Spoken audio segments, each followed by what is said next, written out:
En fait, il y a 2 sœurs qui m'ont exhorté que je ne pouvais pas chanter quand je prenais mon bain. Et en fait, parce que je chante souvent, parce que quand je prends mon bain, je fais au moins 1 heure. Et je voulais vraiment avoir un éclaircissement à ce sujet. Amen.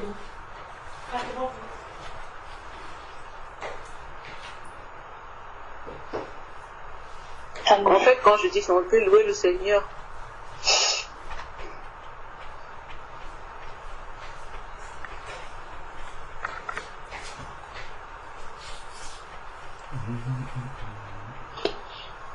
Donc, que tu ne dois pas louer le Seigneur quand je suis en train de prendre mon bain, parce que moi je pense qu'il faut prier sans cesse. Et n'importe où on se trouve. Et elles m'ont exhorté, elles m'ont dit que c'était pas approprié. Parce qu'en fait je le fais beaucoup le matin. Et ça m'a un peu étonnée. En même temps aussi, je voudrais avoir des éclaircissements à ce sujet.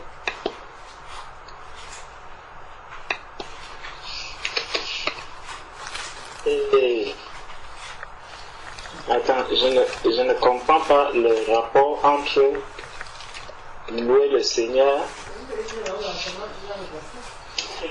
En fait, c'est parce qu'en fait, on est nu et on n'est pas souvent voilé, je crois. Je crois que c'était un peu peut-être par rapport à ça. D'accord. Que ta tête n'est pas couverte. Ah, c'était plus la nudité en fait, parce que ma tête pouvait être couverte, mais c'était la nudité en fait, et je comprenais pas en fait. D'accord. Ok. Là c'est facile, ma soeur.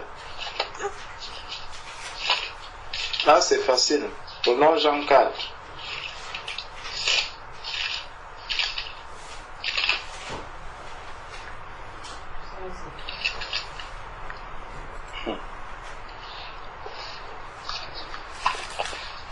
Jean 4, chapitre 24.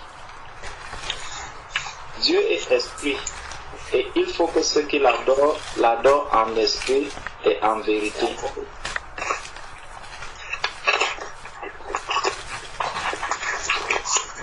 Le Seigneur nous recommande,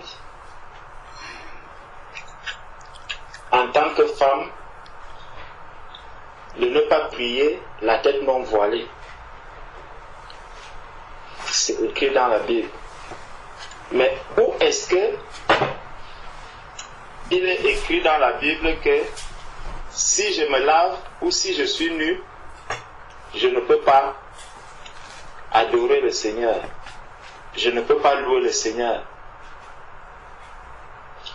Bon.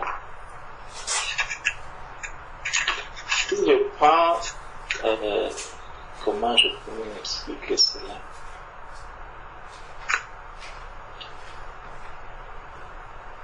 Il ne faudrait pas.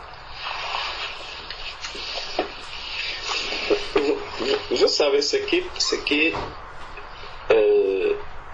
nous dérange un peu en tant qu'enfants de Dieu, c'est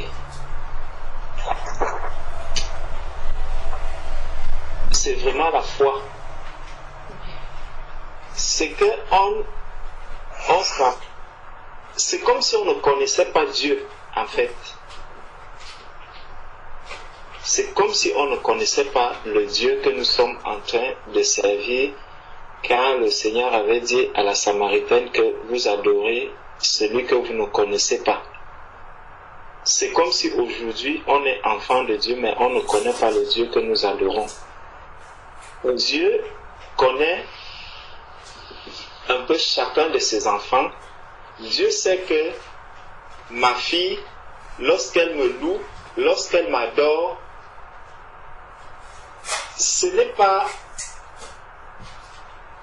En tout cas, elle le fait parce qu'elle m'aime. C'est la manifestation de l'amour, c'est l'expression de l'amour. Elle exprime l'amour qu'elle a vis-à-vis de son père.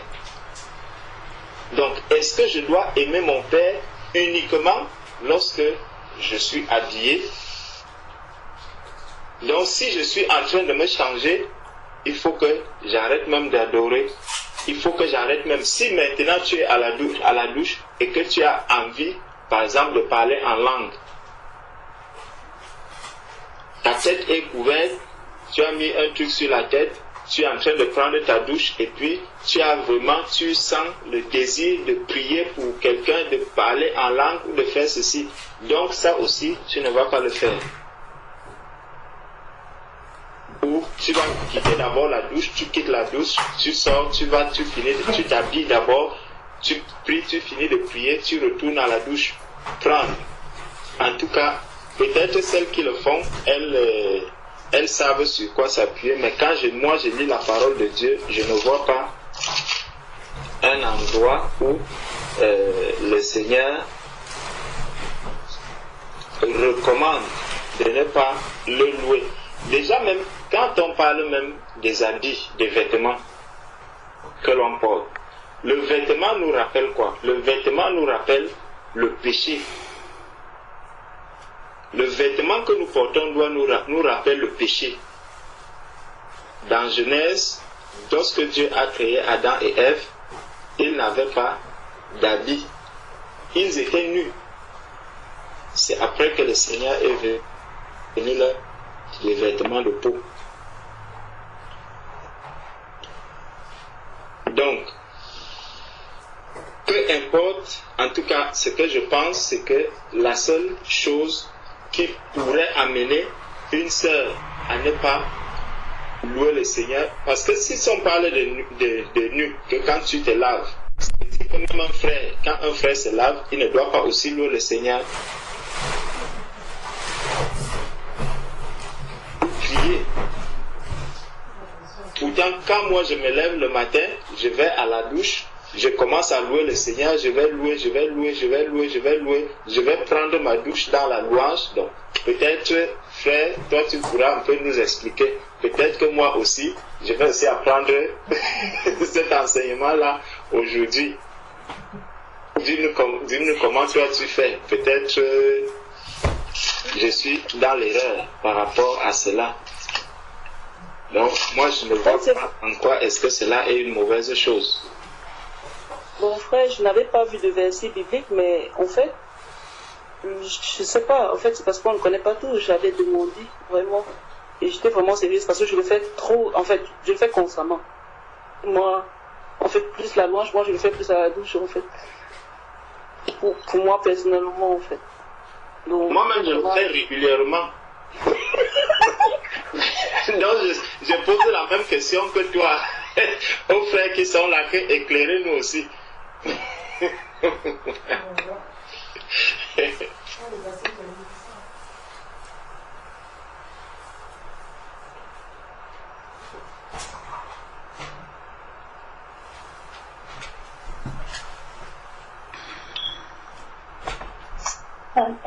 Bon.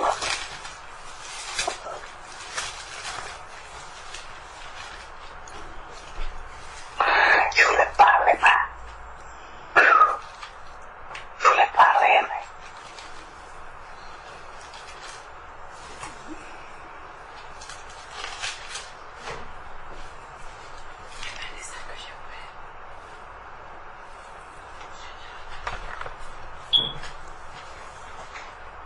Je peux parler. Allô? Allô? Oh là là. Oui, maman Amélia. Oui, je voulais compléter quelque chose sur ce que ma fille vient de parler. Mais pour les satanistes, moi j'ai rencontré mon mari en train de prier nu dans la chambre sur le lit et se promener toute la maison nue. Mais quand je lui ai dit, mais écoute, mais tu ne peux pas faire ça, qu'est-ce que tu fais là? Je suis en train de prier. Ni sans slip, sans rien, comme il est né. Et il me dit, oh, quand je suis né, est-ce que je suis né avec des habits? C'est la réponse qu'il m'avait donnée. Parce que moi je lui avais répondu, mais comment tu peux prier nu, notre Dieu, et tu te mets tout nu en train de prier nu? Donc, bon, lui, la personne que je parle, il avait signé le contrat avec les choses de ce monde, donc c'est un sataniste. Donc il priait nu. Donc, je ne sais pas quel Dieu il priait. Donc c'est ça aussi, il faut se poser la question.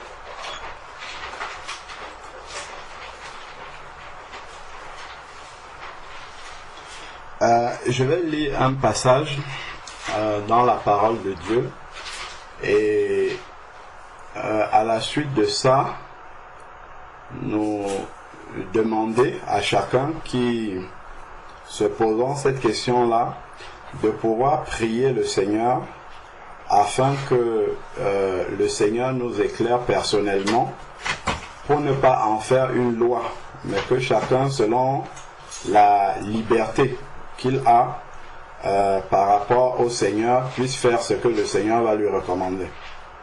Donc, prenons Jean chapitre 21. Jean chapitre 21 à partir du verset 1.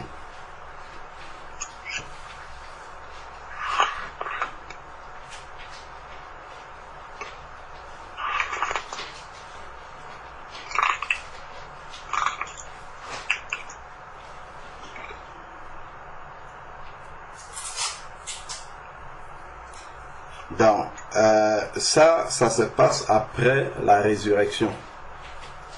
C'est important. Pourquoi? Parce que nous savons que nous sommes ressuscités avec Christ et que nous menons une vie de résurrection. Dans Jean chapitre 21 nous dit: après cela, Jésus se manifesta encore aux disciples sur les bords de la mer de Tibériade. Voici comment il se manifesta. Simon Pierre, Thomas, appelé Didyme, Nathanaël de Cana, en Galilée, les fils de Zébédée et deux autres de ses disciples étaient ensemble. Simon Pierre leur dit: je vais pêcher. Ils lui dirent: nous allons nous aussi avec toi. Ils sortirent et montèrent dans la barque. Cette nuit-là, ils ne prirent rien. Le matin venu, Jésus se trouva sur le rivage, mais les disciples ne savaient pas que c'était Jésus. Donc, Jésus était sur le rivage et les disciples ne savaient pas que c'était lui. Les disciples ne savaient pas que c'était Jésus. Donc, Jésus leur dit: enfants, n'avez-vous rien à manger? Ils leur répondirent: non. Il leur dit: jetez le filet du côté droit de la barque et vous trouverez. Ils le jetèrent donc, et ils n'étaient plus capables de retirer à cause de la grande quantité de poissons. Alors le disciple que Jésus aimait dit: Pierre, c'est le Seigneur.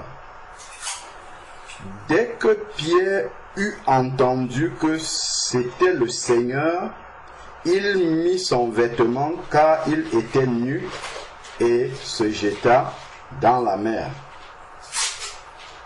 Les autres disciples vinrent avec la barque, entraînant le filet plein de poissons, car ils n'étaient éloignés de la terre que d'environ 200 coudées. Donc en fait ici, lorsque Pierre réalise que il est dans la présence du Seigneur, il voit sa nudité physique là et il va s'habiller. Donc pour ma part, moi personnellement, si nous sommes dans une situation d'urgence, je sais pas, je suis à la douche, quelqu'un tombe, je ne vais pas m'habiller pour lui imposer les mains pour qu'il puisse, pour qu'il puisse être guéri.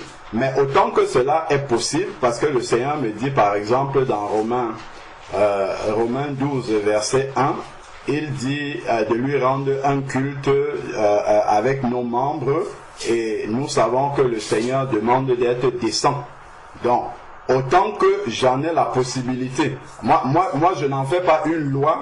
Si quelqu'un veut louer le Seigneur dans la nudité, et que lui il est à l'aise comme ça, mais quand je vois que Pierre, lui, quand il a su que le Seigneur est là, il a pris la peine d'abord, alors qu'il devait aller plonger dans l'eau, au contraire, pour aller dans l'eau, normalement c'est quand on est quand même plus léger, sans vêtements qu'avec vêtements, mais comme il y avait la présence du Seigneur, il a préféré aller dans l'eau avec les vêtements, parce qu'il sentait qu'il y a quelque chose de pas décent dans la présence du Seigneur en étant dans la nudité. Pourtant, bon, là, on est déjà dans la résurrection. Donc, pour moi, personnellement, je le fais souvent, ça m'arrive de m'oublier et de louer le Seigneur comme ça, dans la nudité aussi. Mais si je m'en souviens autant que c'est possible, je préfère le faire quand je suis décent dans la présence du Seigneur. Voilà. Par rapport à ce que je vois Pierre faire là. Voilà. Donc, pour moi, c'est ma compréhension des choses. Voilà, après maintenant, je ne vais pas aller épier la liberté de quelqu'un. Je ne peux que lui conseiller de faire ça. Amen. Amen. Amen, amen, amen. Merci. Amen. Amen. Amen. Amen.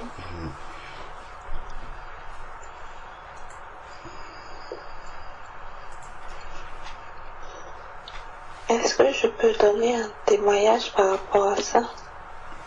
Amen, amen. Oui, vas-y, ma soeur. Amen. En fait, quand j'ai commencé à travailler, j'étais allée chez une personne âgée qui boitait parce qu'elle avait très mal à la hanche. Et il se fait que ce jour-là, je n'avais pas mon foulard sur la tête. Et l'esprit me dit, il faut prier pour cette dame. Et je m'arrête et je me rends compte que je n'ai pas mon foulard et je dis, mais Seigneur, je n'ai pas mon foulard. Je ne peux pas prier.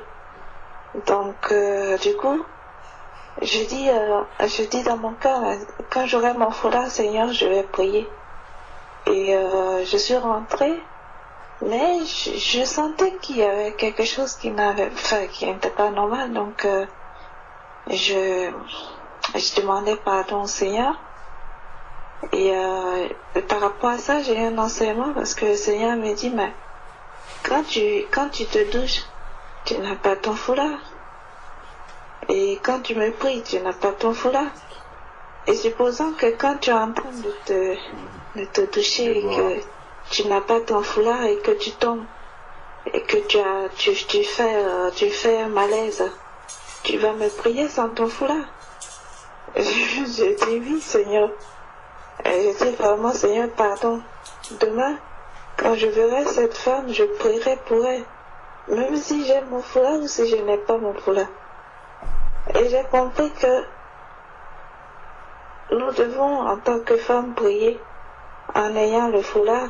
Mais il y a des circonstances dans lesquelles ça peut arriver qu'on ne peut pas avoir de foulard en ce moment-là. Le Seigneur veut que nous dépassions par-dessus ces choses-là et lui faire des prières de foi. Et j'ai compris que, en fait, mon foulard, quand je suis dans l'intimité, je peux le faire quand j'ai la possibilité, je dois le faire. Mais je veux dire, quand je suis sous la douche et que je me fais un shampoing, je ne vais pas faire le shampoing avec le foulard. Donc, en ce moment-là, il peut m'arriver tout ce qui peut m'arriver. Et en ce moment-là, je dois prier. Je ne vais pas attendre de prendre mon foulard. Donc, je rejoins un peu ce que le frère Alain Patrick disait. Donc, soyez bénis, c'est un petit témoignage et un souvenir de l'enseignement que l'Esprit m'a donné. Soyez bénis à tout le monde au nom de Jésus. Amen. Amen. Amen. Amen. Amen. Amen, Lord. Gloire à Dieu. S'il faut rajouter quelque chose par rapport à ce que nous venons de débattre sur la nudité, moi, je ne sais pas, selon moi, je pense que, comme maman Amélia vient de dire, son mari, elle faisait des rides tout nus dans la chambre. Je pense que la nudité, ceux qui le pratiquent beaucoup plus aujourd'hui, ce sont les satanistes. Ils sont en train d'appliquer ces rites. Donc je pense que pour nous, les enfants de Dieu, parce que l'apôtre Paul nous dit même que le monde, la nature plutôt, ne vous enseigne-t-elle pas? Donc si l'apôtre Paul nous renvoie à la nature, c'est pour comprendre aussi quelque chose. Je peux donner un exemple. Si tu peux te permettre d'aller se présenter devant Macron, le président de la France, tout nu, si tu le trouves ça bon, alors tu peux le faire aussi devant Dieu. Si tu peux te présenter devant un président de la République, tout nu, le faire un demande, tu trouves ça et c'est bon, tu peux aussi le faire. Mais moi je pense que, comme le frère Patrick Alain vient de dire, regardez Pierre, quand il a remarqué la présence du Seigneur, il a compris que je ne peux pas être ni devant sa conscience lui-même. Il s'est plongé, j'étais dans l'eau, je pensais, n'est-ce pas, frère Patrick? Il s'est jeté, en d'autres termes, il s'est caché. Moi, je pense que pour louer le Seigneur dans la douche, dans le salle, quand tu es seul, bon, convenez lui que le Saint-Esprit nous aide. Parce que l'apôtre Paul nous dit ceci dans Actes des Apôtres. Tout ce qui n'est pas acte de conviction est péché. C'est ça le grand problème. Donc si tu es convaincu à toi-même que je suis en train de louer le Seigneur moi-même dans ma douche, tu es convaincu que ce que je fais est bien, ce n'est pas un péché pour toi. Mais si tu n'es pas convaincu, ne fais pas. Si tu n'es pas convaincu, tu ne fais ce que tu as déjà commis un péché, à la lumière de la parole. Je pense que peut-être c'est ce que je pouvais apporter comme je vois les choses. Amen. Amen. Amen. Amen. Amen. Amen. Gloire à Dieu. Merci, frère Thierry. Amen. Amen. Amen. Amen. Est-ce que je peux rajouter quelque chose, moi aussi, la sœur Nadia? Vas-y, ma soeur, vas-y. Amen. Amen. Moi aussi, quand je me lave ou que je me fais mon shampoing, dans mon cœur, je me dis, ah Seigneur, vu qu'à ce moment-là, je suis quand même accessible à l'ennemi, parce que ben voilà, il sait que je vais pas louer, je vais pas forcément pouvoir prier ou quoi que ce soit, parce que je suis tête nue. Moi, j'ai l'habitude, en tout cas, avant de me laver, avant d'être dans une position en fait de faiblesse, de remettre toutes choses entre les mains du Seigneur. Donc, si jamais, comme disait je crois que c'est la sœur Déborah qui disait que si jamais elle avait un malaise, elle allait être obligée de prier, ce genre de choses. Bon, ben moi, j'aurais plutôt tendance à prier avant d'aller me laver, pour que déjà j'ai pas de malaise, pour que ce moment soit sous le contrôle du Seigneur.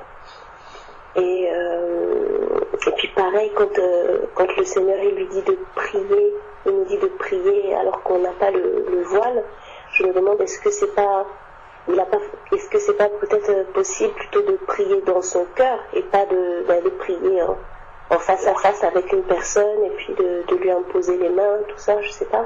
Il demande de prier dans son cœur pour la personne alors qu'elle n'est pas voilée. Peut-être que il demandait de prier, mais dans son cœur, qu'elle soulève une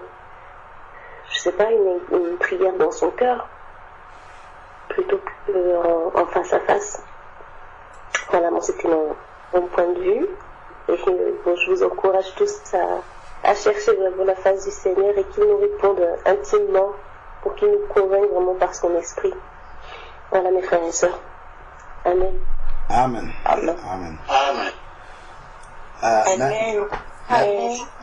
Merci beaucoup, sœur. C'est la sœur Aïcha. Je crois que ce que le frère Thierry a dit, je bénis le Seigneur parce que moi, déjà,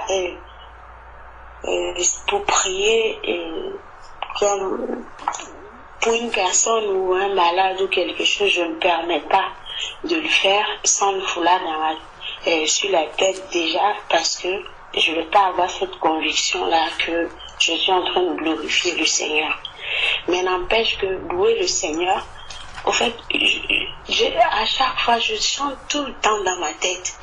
Que ça soit quelqu'un qui est près de moi, entend ou il n'entend pas, sur la douche, partout. Je me rends même pas compte, je suis tout le temps en train de chanter quelque chose dans mon cœur, dans ma tête. Je veux dire, si c'est sur la douche, je suis toujours en train de fredonner quelque chose, mais j'ai pas de foulard, je veux dire, tout le temps quand même sur la tête. Et donc je vais revenir sur ce que le frère a dit, Thierry a dit. Et si tu n'as pas cette conviction, gentil, dès que je me rends compte que tu es en train de chanter, tu n'as pas de foulard sur la tête, j'arrête. Mais souvent, je veux dire, tu te rends même pas compte d'en train de chanter, glorifier le Seigneur dans ta tête ou dans ton cœur sans le foulard. Vraiment, moi, je me dis que le Seigneur est souverain. Il est souverain de telle sorte que lui-même il dit que on le loue ou on le prie tout le temps, en fait, de toute notre force, de tout notre cœur, dans cette constante je dis louange que j'ai avec lui. Je me rends pas toujours compte que c'est Raïcha, t'es en train de te laver, t'as pas de foulard sur la tête. Dès que je prends conscience que oui, il y a quelque chose qui manque là. Oui, tu es en train de chanter, t'as pas de foulard. Oui, je m'arrête. Oui. Je dis, c'est comme tu te réveilles dessus, toi tu te dis, oui, je suis en train de chanter sans le foulard. Mais si je ne me rends pas compte, je me dis que le Seigneur ne me tient pas à rigueur de ça parce que je suis tout le temps en train de chanter. C'est ma façon de voir. Je me dis que le Seigneur est souverain. Il voit que là, je suis en train de chanter, je ne me rends même pas compte que je suis en train de chanter. Mais dès que je prends conscience de ce que je fais, par exemple, quelqu'un est malade ou ce qui peut se passer que je ne peux pas prier, et pour cette personne parce que je n'ai pas de foulard, je ne m'en veux pas pour ça parce que c'est par obéissance au fait. Pas que je ne veux pas prier, mais je sais ce qui signifie le foulard pour le Seigneur. Je ne veux pas prier. Peut-être que dans mon cœur, peut-être je vais être triste. C'est pour ça, mes sœurs, on est des femmes. Même si on n'a pas de foulard, je dis, le foulard, c'est notre âme, quoi. On doit toujours l'avoir. Je vais dire, même si c'est pas sur la tête, peut-être, on a toujours quelque part quelque chose qu'on peut se couvrir la tête avec. Pas forcément c'est tel foulard je mets, même si c'est un pagne, c'est un drap, tout ce que tu peux attraper, vraiment. Je dis dans la maison, il ne manque jamais quelque chose pour se couvrir la tête avec.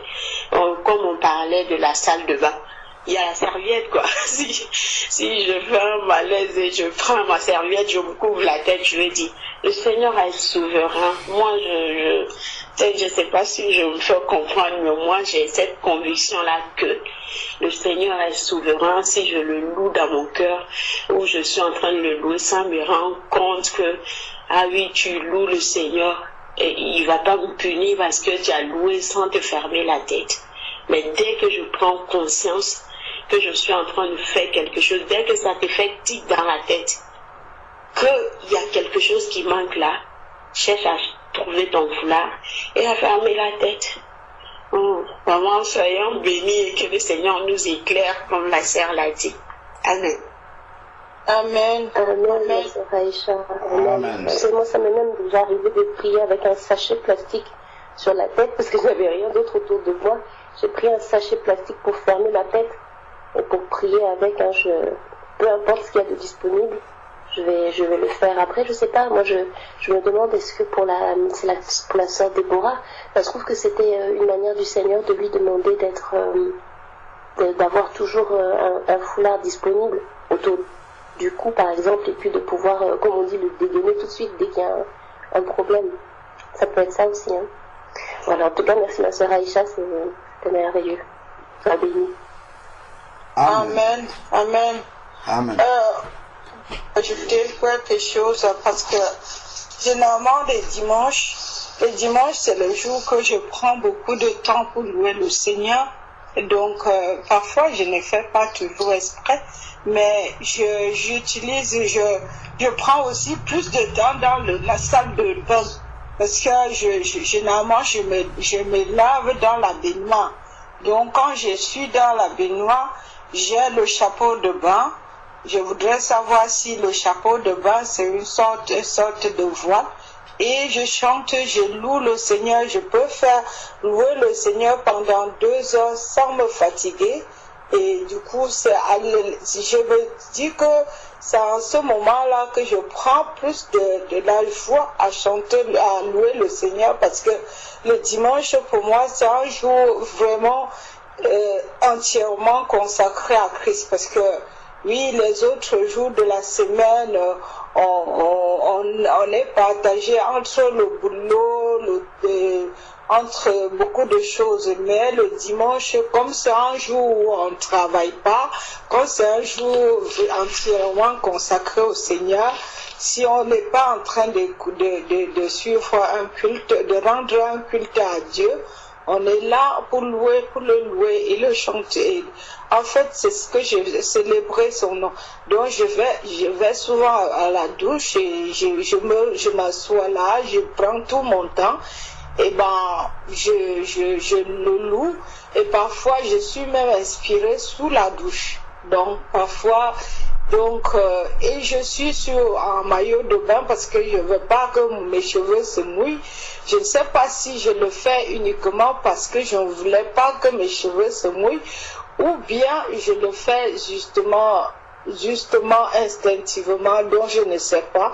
J'ai toujours fait ça et je ne sais pas si j'étais en train ou bien c'était un péché de mettre le chapeau de bain et de louer le Seigneur comme je le fais souvent. Parce que sans vous mentir, j'ai toujours fait ça. Et depuis toujours, même quand j'étais du monde, le dimanche, j'ai toujours chanté sous la douche. Toujours. Et je n'ai jamais arrêté. Donc, je ne sais pas. Si je me trompe, si je suis en train de faire un péché, que le Seigneur me pardonne, parce que moi j'ai toujours fait ça. Donc voilà, vraiment, soyez bénis. Amen. Amen. Je crois qu'il est important d'abord de revenir sur un principe fondamental, c'est que nous sommes les enfants de Dieu et donc en tant qu'enfants, pour ceux parmi nous qui ont des enfants, je ne crois pas que en tant que parents qui aimons nos enfants, bien que nous les aimons de manière imparfaite, donc puisque le Seigneur, il dit dans Luc, si méchants comme vous êtes, vous savez donner de bonnes choses à vos enfants. Bon, même si on a reçu Christ dans le cœur, on n'est pas encore parfait dans l'amour. Et si déjà, lorsque nous avons nos enfants, nous ne sommes pas tout le temps en train de regarder tout ce que nos enfants sont en train de faire avec un bâton à la main, cherchant la moindre faute que l'enfant va faire pour taper dessus directement, sachant que Dieu ne le fait pas aussi. C'est-à-dire que Dieu n'est pas derrière toutes ces servantes pour voir, dès que tu vas prier sans le foulard, tout de suite il va te chicoter. Ça là, ce n'est pas, ça c'est mal connaître Dieu. Donc, ça déjà c'est un principe, c'est déjà de savoir que, il y a un enseignement que le Seigneur donne par rapport à la tenue qu'il faut avoir pour la femme pour prier, il faut se couvrir la tête. Est-ce que tu as reçu l'enseignement? Oui, je l'ai reçu. Est-ce que tu es dans ton cœur, tu désires y obéir? Oui, j'obéis autant que je peux. Ça, c'est déjà le premier principe. À partir de ce moment-là, je ne suis pas dans une désobéissance volontaire. Donc, je n'ai pas rejeté la parole de Dieu pour faire autre chose. Ça, déjà, le Seigneur, on peut déjà comprendre que le Seigneur n'est pas derrière nous avec la chicotte. Bon. Ça, c'est déjà la première chose. Donc, on laisse ça déjà de côté, que Dieu va me punir, c'est un péché, ainsi de suite.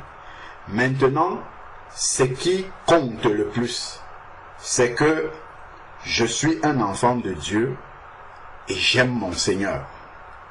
Je l'aime et c'est par amour pour lui. Je veux que le Seigneur soit réjoui de moi dans tout ce qu'il me voit faire.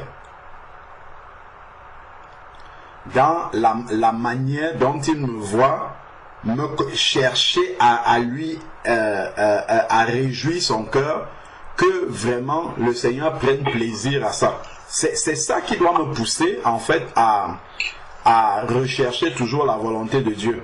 Et non que, bon, est-ce que le Seigneur va me punir? Est-ce qu'il va... Non, c'est vraiment, est-ce que ça réjouit le cœur du Seigneur?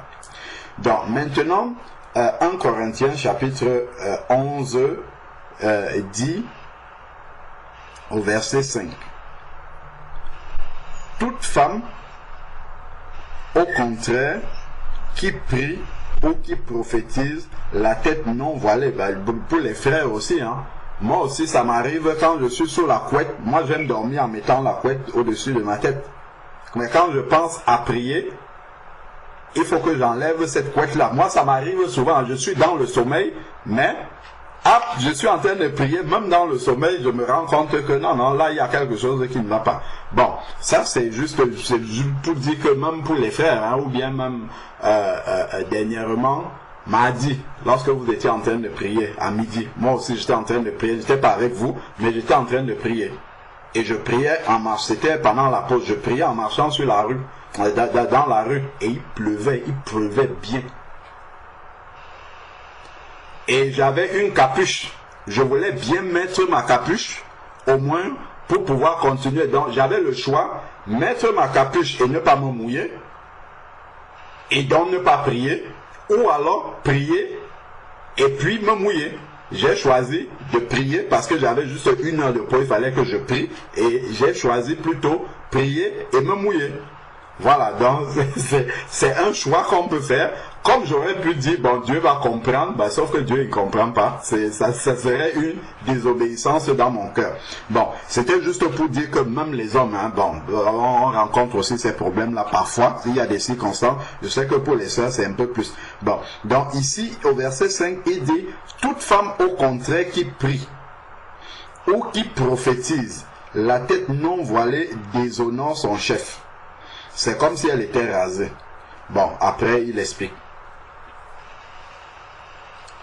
Lorsque le Seigneur écrit ce verset-ci, il ne dit pas à moins qu'elle soit sous la douche, à moins qu'elle soit en train de se défriser, à moins qu'elle soit en train de faire ceci, à moins qu'il n'y a pas des exceptions là-dedans. Et nous, en tant qu'enfants de Dieu, lorsque nous lisons un verset comme ça, la première attitude, enfin je crois, hein, la première attitude que nous devons avoir dans le cœur, c'est que Dieu est parfait et que Dieu ne peut pas se tromper. Et s'il écrit un tel verset, ça veut dire qu'on peut toujours obéir à ce verset-là. Et il n'y a pas de circonstance où on ne peut pas. Si déjà dans mon cœur, quand j'approche ce verset-là, je me dis déjà qu'il y aura des exceptions, c'est que ces exceptions-là vont arriver et je vais être léger. Et je suis vraiment, par rapport à l'intervention de la sœur Nadia, quand elle disait à la sœur Déborah, peut-être Dieu veut t'alerter qu'il faut que tu aies toujours un foulard quelque part avec toi, parce qu'il t'a mis dans une circonstance où tu t'es retrouvé sans foulard. C'était peut-être pour t'alerter qu'il ne faudrait plus que tu te retrouves dans cette circonstance-là. Parce que tu peux être amené à prier de manière improvisée. C'est pas toujours que tu seras... Je me rappelle une sœur qui était ma collègue de service aussi, qui me disait que en fait chez elle, elle a beaucoup d'armoires partout dans la maison, et sur chaque armoire il y a un foulard qui est attaché là comme ça. Elle, c'est comme ça qu'elle procède. Donc, si elle se retrouve quelque part dans la maison et qu'elle tire seulement, tape, c'est déjà... Donc, si déjà dans mon esprit, il y a de se dire que si Dieu a donné un tel verset et il n'a pas précisé de contexte d'exception, ça veut dire que c'est toujours applicable, ça veut dire que je peux l'appliquer. Si je n'arrive pas à l'appliquer, c'est qu'il y a quelque chose quelque part que je n'ai pas bien intégré. Soit je prie au moment où normalement c'est pas le temps de prier. Par exemple, à mon travail, c'est vrai qu'on dit oui, prier tout le temps, c'est vrai. Mais au travail, soyons honnêtes, nous avons un employeur qui nous paye pour travailler. Il ne nous paye pas pour prier.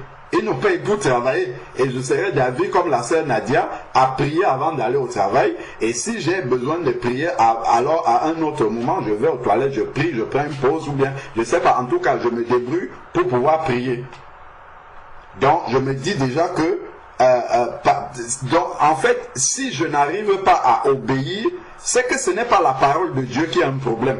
C'est que ce n'est pas Dieu qui n'a pas pensé à mon cas particulier où je ne peux pas obéir, mais c'est moi qui n'ai pas bien compris la manière d'obéir dans telle ou telle circonstance.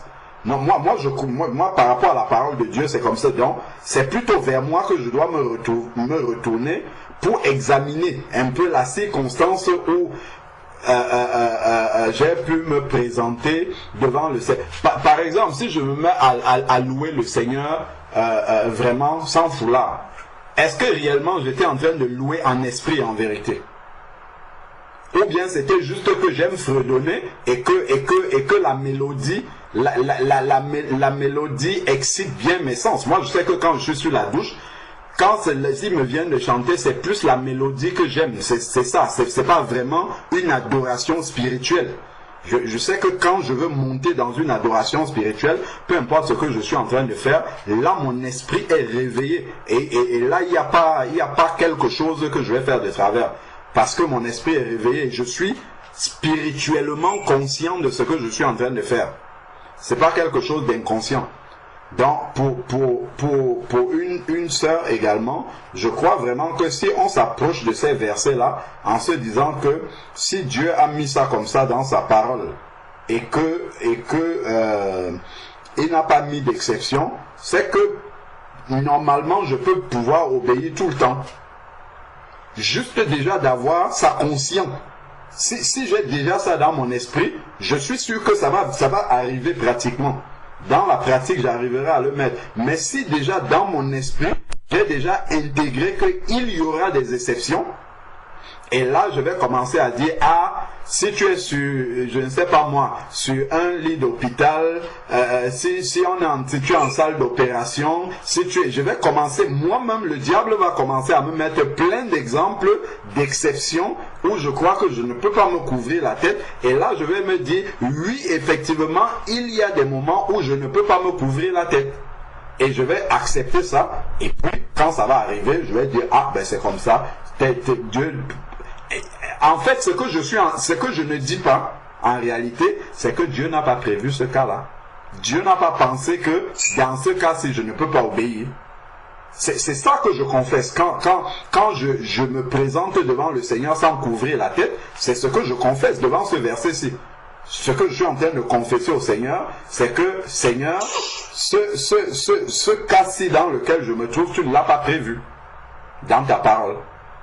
Au lieu de moi me remettre en question et de me dire, qu'est-ce que j'aurais pu faire comment est-ce que j'aurais pu me préparer pour ne pas me retrouver dans cette circonstance-là? Ça, c'est la vraie question que je dois me poser. Si je rejette, pas que Dieu va me punir parce que je l'ai fait, non. Mais si je veux vraiment réjouir le cœur de mon maître, c'est vraiment de me poser la question, comment est-ce que j'aurais pu m'organiser pour ne pas me retrouver dans ces circonstances? Comment est-ce que Dieu,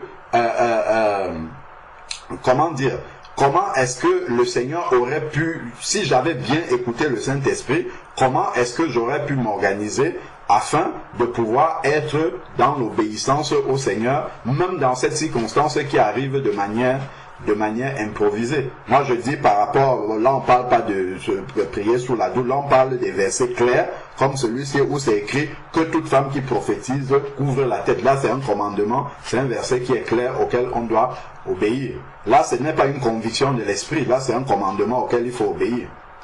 Donc, je crois que si déjà on aborde le verset de cette manière-là, en disant s'il a mis ça là, ça veut dire qu'on peut obéir.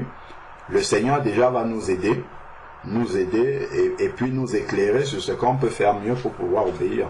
Moi, c'est comme ça que je comprends. Après. Amen. Amen. Frère Alain, s'il te plaît, j'avais une question par rapport à ce que tu as dit, si je peux me permettre. On n'entend pas bien, sœur Francine. Oui, je disais donc que j'avais une question par rapport à ce que le frère vient d'élaborer. Gloire au Seigneur. Avant la question, parce que la question peut nous amener dans une autre direction. Est-ce qu'il y a quelqu'un qui veut rajouter d'abord quelque chose sur ce qu'on vient de dire là, avant de passer à la question? Parce que la question peut nous amener sur un autre terrain. C'est juste pour qu'on ne perde pas le fil de ce qu'on est en train de partager. Même si la question est toujours sur le sujet. Hein. Oui, frère, c'est toujours sur le sujet, en fait, que je veux poser ma question. Moi, ce que je peux vous dire, c'est d'avoir beaucoup de foulards, dès dans le sac, dès à la douche, dès partout. Amen, amen. Moi, c'est ce que je veux dire. Amen. Gloire à Dieu. Amen, vraiment. Vraiment de ne pas avoir honte. Vraiment, c'est quelque chose, c'est ça, d'avoir honte de, je sais pas moi. Comme je disais tout à l'heure, d'attraper même un sachet plastique. Je trouve que c'est mieux d'avoir honte aux yeux des hommes, des êtres humains, en prenant quelque chose de ridicule pour se couvrir la tête, plutôt que de désobéir à notre Dieu. Moi, je préfère, je sais pas, j'attraperai, je sais pas, l'habit d'un enfant, que je mettrai sur ma tête, un sac plastique. Je prendrai tout ce que je peux, mais je préfère couvrir ma tête et prier. Mon Dieu, dans l'obéissance, vraiment, c'est quelque chose pour moi qui est capital. Hein. C'est ça, et c'est ça vraiment que j'essayais de dire à notre sœur Déborah, que soit c'est parce qu'il faut qu'elle ait quelque chose de toujours disponible, un foulard, un voile toujours disponible à sa portée, ou sinon de dépasser la honte et de prendre le premier élément qui tombe sous sa main et d'obéir à notre Dieu. Voilà. Amen, amen. Amen. Amen, sois béni, pasteur. Je crois que, en fait, c'est ça. C'est ça. Et ce que la sœur Déborah, elle a vécu, moi, ça m'est déjà arrivé, mais un peu longtemps. Mais ça m'a permis de vraiment d'être vigilante sur. Déjà, j'en ai toujours sur la tête. En bas de mon coussin, il y en a un au salon. Bon, la sœur Hélène, elle peut témoigner chez moi, quand tu viens dans toutes les pièces, il y a un foulard. C'est notre âme, quoi. Dans le sac, il y en a. Si j'ai 2 sacs à main, il y en a un dans celui-là, un dans celui-là. Et la sœur Myriel nous a bénis avec des petits, avec des chapeaux vraiment qui font foulard. Et les enfants, ils peuvent en mettre, tout le monde. Au fait, t'as toujours quelque chose à la main. Je dis que peut-être que le souci qu'on a toutes les sœurs, c'est peut-être c'est à la douche on a des vraiment le Seigneur fait grâce, les petits foulards tu peux mettre pour aller à la douche, parce que comme je le disais, moi je me suis rendu compte que je chante tout le temps, donc je peux pas découvrir la tête. Au fait, ça arrive que mon époux me dit, mais attends, tu passes la journée avec là, tu dors avec là, c'est qu'à quel moment ta tête respire. Oui, c'est drôle, mais au fait, tu peux rien faire sans ça. C'est comme t'es nu, et c'est ce que je voulais dire. Quand tu es habitué, c'est fini, au fait. Mais les débuts, ceux qui n'ont pas l'habitude de mettre des foulards, peut-être que ça peut être un peu compliqué. Mais ma soeur Nadia, je bénis le Seigneur pour ta vie, ma soeur, c'est ça. Tout ce que tu trouves, le Seigneur a dit de se couvrir la tête. Donc ma soeur, que ça soit un drap, je sais pas. Mais si tu es vraiment conscient que je dois prier pour quelqu'un, déjà, tu dois avoir ton foulard sur la tête. Si tu l'as pas, tout ce que tu trouves, tu te couvres la tête. L'essentiel, c'est d'obéir. Comme le frère a dit, si le Seigneur parle de ça, c'est parce qu'il sait qu'on peut. C'est vrai que pour la douche, c'est une autre histoire, mais merci frère. On va s'améliorer. Mais n'empêche que, au fait, nous-mêmes, ça nous fait plaisir d'obéir, parce qu'au moins, on sait qu'il y a un côté où le Seigneur a mis à part pour nous, et que on voit qu'on réussit ici ce côté-là. Donc, bénis le Seigneur pour ça. Amen. Amen. Amen. Je vais apporter. Je ne savais pas que la douche posait un problème, hein, parce que les femmes normalement ont des chapeaux de bain, non? Je pensais que c'était... Moi, j'ai souvent vu, même quand j'étais petit, je voyais ma mère quand elle entrait dans la salle de bain avec un chapeau déjà. Et oui, on a des chapeaux. Peut-être qu'on se disait dans la tête, on se disait que c'était pas un foulard. Non, Le Seigneur pour la sœur Tania. Oui, moi je pense à couvrir la tête avec tout, mais là quand elle parle au sac plastique, waouh ma sœur, merci. Tu vois, ça veut dire que même le chapeau qu'on peut négliger et tout compte au fait, c'est l'obéissance comme le frère a dit. Vraiment, oui. Merci. J'en ai encore appris d'autres. Je bénis le Seigneur. Amen. On peut appuyer ça avec le verset 10 de 1 Corinthiens 11. Hein. Il le dit, 1 Corinthiens 11, 10, c'est pourquoi la femme, à cause des anges, doit avoir sur la tête une marque de l'autorité dont elle dépend. Donc c'est vraiment une marque de l'autorité. Et ce que, enfin, on va pas revenir sur l'enseignement du voile, mais ce que le Seigneur nous enseigne par la couverture, enfin, le fait de couvrir les cheveux, c'est pas le foulard en fait qu'il faut bien comprendre, c'est que la chevelure a été donnée comme une gloire pour la femme, et il faut que dans la présence de Dieu, qu'on ne voit pas cette gloire humaine là, afin qu'on voit juste la gloire de Dieu. Donc tout ce qui peut aider à couvrir la gloire humaine que Dieu a donnée à une femme, qui est sa chevelure, on l'utilise. Et dès que c'est fait, le problème il est réglé. La gloire de la femme n'est plus visible, et seule la gloire de Dieu est visible lorsqu'elle est en train de le prier. C'est ça le principe en fait. D'après maintenant, lui, le foulard, ça fait beau, le chapeau, ça fait beau, ainsi de suite. Mais c'est que la chevelure longue là qui lui a été donnée comme gloire, qu'elle puisse être couverte. Que ça soit le chapeau de bain, que ça soit autre chose, mais il faut juste que cette chevelure soit couverte. C'est ça l'enseignement derrière. Amen. Amen.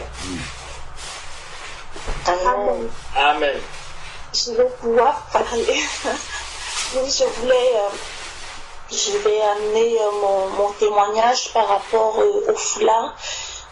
Effectivement, je fais comme la plupart des sœurs avant d'aller, déjà avant toute activité, voilà, je mets l'activité entre les mains de Dieu, particulièrement aussi quand je vais me coiffer ou me laver les cheveux.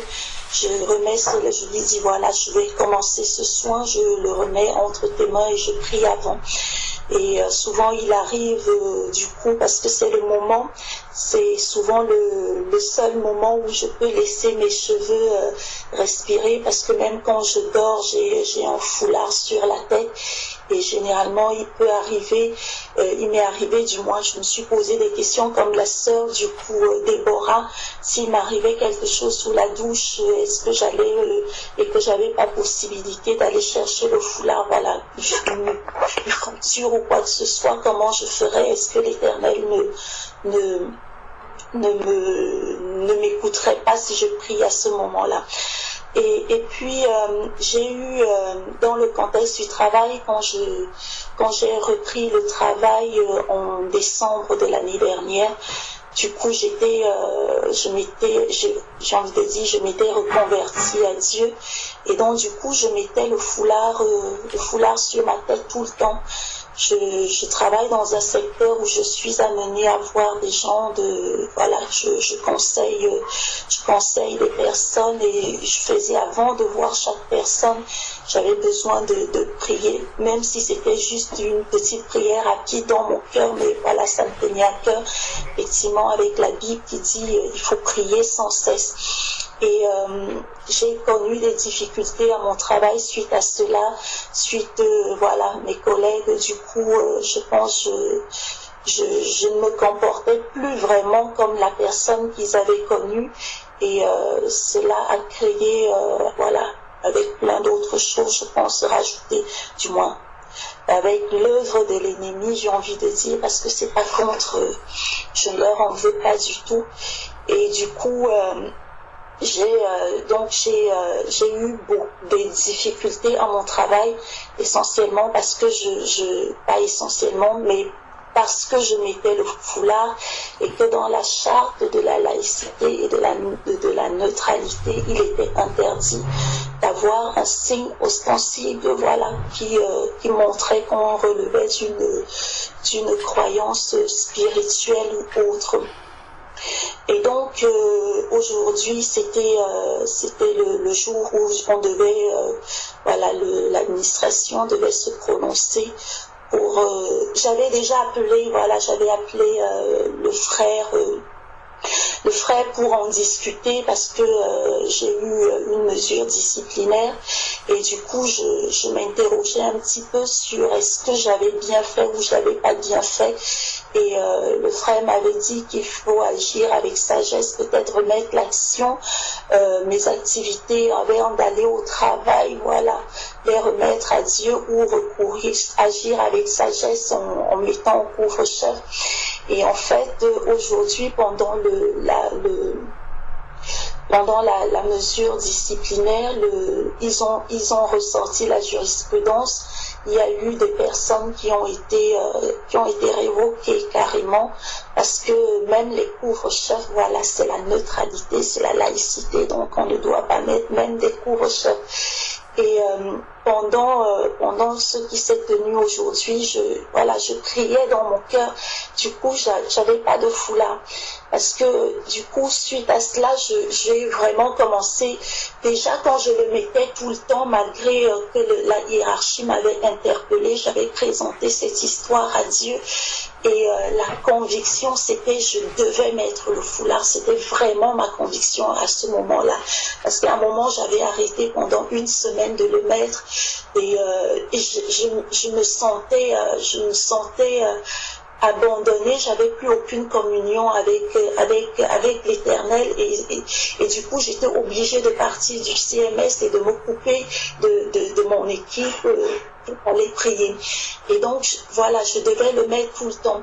Et donc suite aux sanctions disciplinaires, je suis revenue devant l'Éternel, j'ai recommencé à le prier par rapport à cela et j'ai été amenée dans divers épîtres de Paul où il disait de ne pas être une pierre d'achoppement pour les autres parce que ça choquait les autres que je mette un foulard pour prier, de ne pas être une pierre d'achoppement pour les autres parce que c'est comme ça que je l'ai pris, le plus important c'est de gagner des âmes à Christ. Il fallait gagner des âmes à Christ et où Paul disait avec les païens j'ai été comme un païen, avec les Grecs j'ai été grec, avec les Juifs j'ai été juif pour en gagner un maximum pour Dieu. Et en fait, en sautant les gens, en mettant mon foulard sans arrêt pour prier, j'avais quelque part fermé la porte parce que du coup, je pouvais plus être un exemple pour eux. Je pouvais plus leur amener ce que j'avais à leur amener. C'était un peu comme si je leur avais fermé la porte à ce que je pouvais leur amener par mon comportement. Ce qui était le plus important aussi, c'était d'amener les âmes à Dieu. Et aujourd'hui, voilà, pendant que l'administration était réunie, je priais dans mon cœur. Et c'est ce que j'ai pris l'habitude maintenant de faire quand je sors, parce que je sais que ça choque les gens. Même si, voilà, quand je sors, je suis toujours en prière, je prie dans mon cœur. Et même dans la voiture, dès que je reviens à la maison, je remets mon foulard, même pour chanter, même pour prier. Voilà, c'est ainsi que moi je procède actuellement. Je pense que comme disait effectivement le frère Thierry, on en revient toujours, c'est la conviction qui est importante parce que tout ce qui se fait sans conviction est péché et l'Éternel, je pense qu'il tient compte de voir notre envie de lui faire plaisir et il faut tenir compte de tous les paramètres. Gagner des âmes, c'est important pour les terres. Voilà, j'espère simplement que mon témoignage n'amène pas le brouillard dans les esprits. Amen. Amen. Amen. Oui, amen, amen. Gloire au Seigneur, sois fortifiée, ma sœur. Amen, amen. Que Dieu te fortifie vraiment. Amen. Il est aux commandes, il est aux commandes. La révocation, par la grâce de Dieu, n'a pas été acceptée. Donc voilà. Amen. Amen. Gloire à Dieu. Amen. Moi aussi, j'ai un témoignage qui rejoint un peu ce que la sœur Patricia a dit. C'était il y a quelques mois au travail. Bon, moi, je peux pas être voilée au travail, c'est pas possible. Je travaille à la banque. Et il y a une de mes collègues qui était en train de mourir littéralement. Je sais pas, elle faisait des crises, elle tombait, enfin, voilà, bref. Et les pompiers ne voulaient pas venir. J'étais pas bien. J'étais pas bien parce que je savais ce que je devais faire, mais j'étais pas voilée. Et à l'agence, ils ont plein de ponchos. Je sais pas pourquoi les collègues ont des ponchos. Donc, ce que j'ai commencé à faire, c'est en prendre un et le mettre sur la tête. Et ma responsable, elle arrive, elle est en train de me menacer, enlève ça tout de suite, qu'est-ce que tu fais? J'ai dit, bon, ok, c'est pas grave, j'enlève. Mais j'étais paniquée, vraiment paniquée, j'ai paniqué. Et là, je lui ai dit, non, mais c'est pas possible, elle va mourir, qu'est-ce que je vais faire? Et donc, du coup, j'appelle la Sarah Richard, je dis, Sarah Richard, je suis limite en train de pleurer, mais qu'est-ce que je dois faire? Oh là là, je sais pas quoi faire et tout. Donc, vraiment, elle m'a conseillé, elle m'a dit vraiment de prier dans mon cœur et de la toucher, prier pour elle dans mon cœur, parce que je ne pouvais pas. C'est pas que je ne voulais pas, c'est que je ne pouvais pas. Je peux pas mettre mon voile, enfin, je veux dire, c'est pas possible. Donc, du coup, c'est ce que j'ai fait. Je suis partie la voir, ma collègue, je commence à prier dans mon cœur. Et gloire à Dieu, elle a été rétablie, donc ça, c'est un grand témoignage. Mais c'est pas que je veux pas mettre le voile, mais des fois, on n'a pas le choix. Enfin, j'avais pas le choix, en fait, de prier dans mon cœur. J'ai suivi le conseil de la sœur Aïcha, et vraiment, pour moi, j'ai été bénie parce qu'un grand témoignage ressort de ça, parce que ma collègue, elle a été guérie. Dès que j'ai commencé à prier pour elle, j'ai commencé à la toucher, elle a commencé à revenir à elle, à revivre et tout. Et franchement, je bénis le Seigneur pour ça. Donc voilà ce que je voulais ajouter. Amen.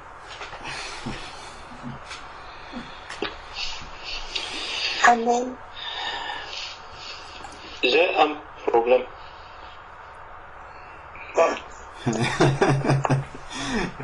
Quel problème? Amen. Quel problème? Avec tout ce que j'entends là, j'ai un problème.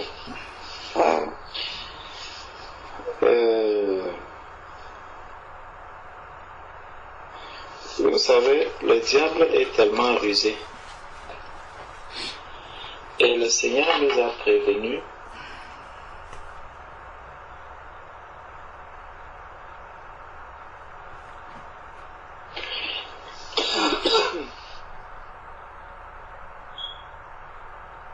le frère parlait tout à l'heure des temps de la fin.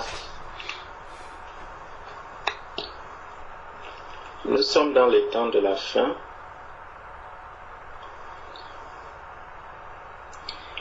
Et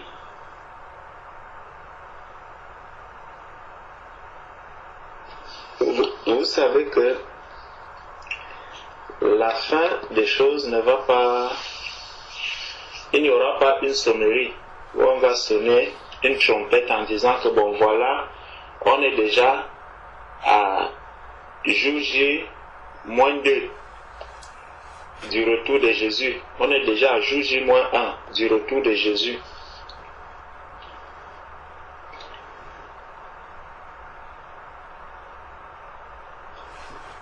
La parole de Dieu nous dit quelque chose dans 1 Corinthiens 14, verset 32.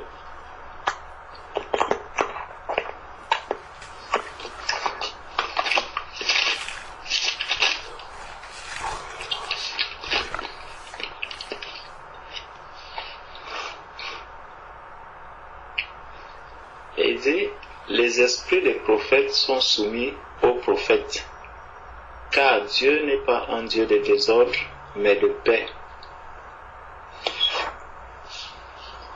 Les l'esprit du prophète est soumis au prophète.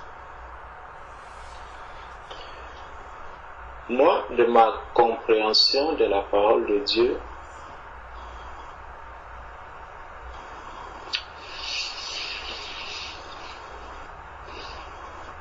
je me dis que lorsque je préférerais encore adopter l'attitude que la sœur Nadia nous a conseillé tout à l'heure, de prier avant. Et pour mes sœurs, vraiment, prenez le temps, pas seulement vous, prenons le temps de beaucoup prier avant d'aller au travail. Remettons vraiment notre journée entre les mains du Seigneur, de sorte que je puisse être lucide face à toute situation qui va arriver. Je vois un collègue qui est là. Si je suis une femme, bon, ce n'est pas le cas d'un frère. Un collègue qui est là, qui tombe. J'ai prié à la maison parce que quand Dieu voit que je veux obéir à sa parole, quand Dieu voit que j'ai le désir vraiment de lui plaire dans tout ce, Dieu va se glorifier et il va se manifester.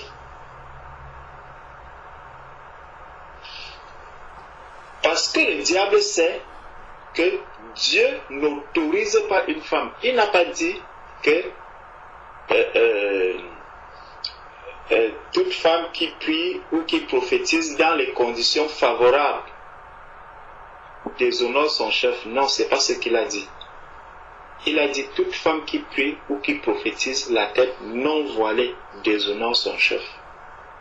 Donc, si j'ai prié le matin en disant Seigneur, tout ce qui arrive en journée, c'est comme ça que moi je vois les choses.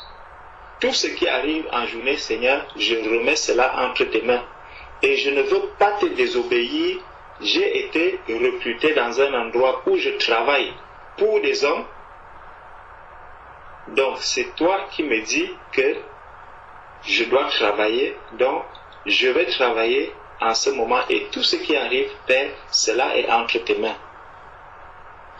Je suis une femme. Mon collègue tombe comme ceci. Si je peux faire, prendre le téléphone, appeler le SAMU, j'appelle. Je ne prierai pas pour ce malade, je le laisse. Qui nous a dit que nous sommes obligés de prier pour quelqu'un qui est tombé? Je vais rester, regarder comme tous les autres. Si je peux sortir par exemple, aller dans un coin, me cacher, peut-être dans une salle de bain, me mettre là et mettre mon foulard, prier, c'est l'attitude que moi j'adopterai. Moi, je ne vais pas prier pour cette personne-là. Et Dieu, quand Dieu voit que je suis là, je suis bloqué par rapport à quoi? Parce que je ne veux pas désobéir à la parole de Dieu. Il est écrit noir sur blanc que si je prie sans me couvrir la tête, je déshonore mon chef, je déshonore Dieu. Donc, pour ne pas désobéir à Dieu, je reste là et je regarde. Quand je prie dans mon cœur par rapport à une situation, est-ce que ma prière, la prière d'un saint, elle vient d'où? De la bouche ou du cœur? Quand on est là, rassemblé là, nous sommes en train de prier. Quand je prie, ma prière vient d'où? De la bouche, de ma tête ou de mon cœur? Si ma prière vient de la tête, elle n'a aucun effet devant Dieu.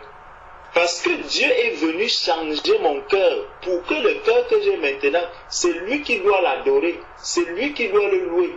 Et est-ce que donc le cœur nouveau que j'ai reçu du Seigneur va m'amener à prier la tête non voilée parce qu'il y a un problème qui s'est présenté? Ça veut dire que soit je ne fais pas confiance à Dieu par rapport à la prière que j'ai faite en partant de la maison. Donc quand je pars de la maison le matin et que je remets tout entre les mains du Seigneur, je dois savoir que Dieu est au contrôle de toute ma journée. Il va prendre le contrôle de tout ce qui se passe jusqu'à ce que j'ai peut-être la possibilité de me retirer encore 5 minutes, aller prier et revenir. Donc, ça encore, c'est un problème de foi, c'est un problème de confiance que je fais au Seigneur. En me disant vraiment, Seigneur, tu as écouté ma prière de ce matin et je sais que ce qui est en train de se passer là, Seigneur, je ne peux pas te désobéir parce que je sais que je t'ai prié pour mes collègues. Donc, tu es au contrôle de la vie de chacun de mes collègues. Même celui qui est tombé là, tu es au contrôle de sa vie. Je regarde faire. J'attends le Seigneur, voir comment est-ce que le Seigneur va agir. Maintenant, si je me sens vraiment poussé, je me retire, je vais prendre mon foulard, je le mets sur la tête et je me mets à prier. Parce que quand on va commencer à dire, non, je priais dans mon cœur, je priais dans mon cœur, c'est toujours par le cœur que nous prions. La prière qui monte vers le Seigneur, c'est une prière qui vient d'un cœur qui est sincère. Ce n'est pas une prière qui vient d'une tête qui est bien pleine ou d'une tête qui est sage. Non. Donc, il ne faut pas que le malin nous trompe par rapport à cela. Parce que ça a commencé, la sœur Déborah a dit, je vois toutes les sœurs qui sont déjà en train de vouloir suivre. Non, mes sœurs, refusez cela. Priez le matin avant d'aller au travail avec votre foulard. En journée, mettez tout ce qui se passe en journée entre les mains du Seigneur. Le Seigneur n'est pas limité dans le temps. Il ne va pas te dire que bon, la prière que tu as faite, je vais l'exaucer jusqu'à 11 heures. Après 11 heures, le taux d'exaucement est fini. Non. Si tu vois que c'est à 13 heures que tu vas prendre ta pause, fais ta prière. Le Seigneur, la prière que tu as faite le matin, elle va prendre effet. Elle va agir toute ta journée. Ma soeur, fais confiance à Dieu. C'est seulement ça encore, c'est un problème de foi. L'esprit du prophète est soumis au prophète. Donc, en marchant, en avançant, reste lucide. Et ça doit travailler quoi? Ça doit travailler le fruit de l'esprit. C'est que je ne veux pas me laisser embobiner par le sentiment. Je vois mon collègue qui est en train de souffrir là. Ah, la chair me dit que non, là, il faut prier. Fais quelque chose. Je me mets à prier dans le cœur. Non. Je dis, Seigneur, tu es au contrôle de toutes choses. Et je reste là, je regarde. Je vois comment Dieu va se manifester et comment Dieu va agir. Je suis au milieu de mes collègues. Puisque là où on m'a recruté, là où je travaille, on m'empêche de mettre le foulard. Je ne mets pas le foulard pour obéir aussi à ces autorités qui sont là. Parce que moi-même, je me suis engagé. Ce n'est pas quelqu'un qui est venu signer à ma place. C'est moi-même qui ai signé ce contrat que je vais travailler avec vous. Donc, j'ai accepté les conditions qui m'ont été proposées. Donc, j'ai signé, je reste là. Je ne vais pas mettre mon foulard. Tu ne vas pas chercher le beurre et le pain et l'argent du beurre. Non. Si tu t'es engagé avec ton employeur, fais ce que l'employeur te demande de faire. D'autant plus qu'il ne t'a pas dit dans les conditions de départ. Tu ne lui as pas dit que, comme tu vois là, moi je me voile. Donc, mets aussi dans le contrat que je dois mettre le foulard. Tu ne l'as pas mis dans le contrat. Donc, là, tu commences à faire ton travail. Lorsque tu prends ta pause, tu sors, tu vas prier. Si tu veux louer le Seigneur, tu vas adorer le Seigneur. Tu finis, tu reviens, tu fais ton travail.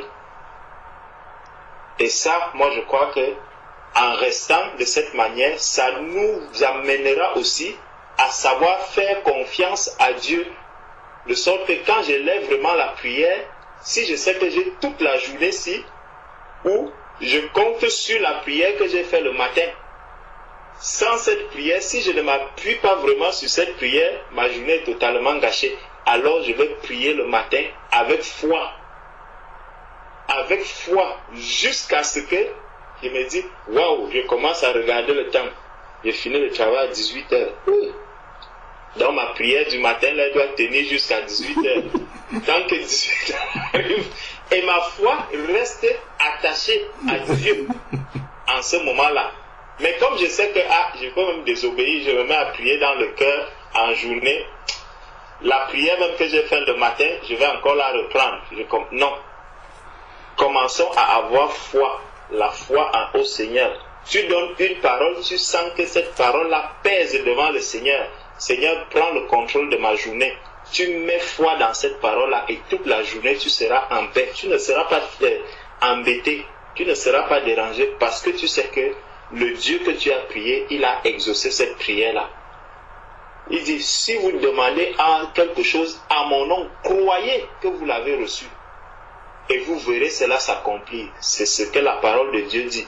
Donc, appliquons cette parole, vivons cette parole-là.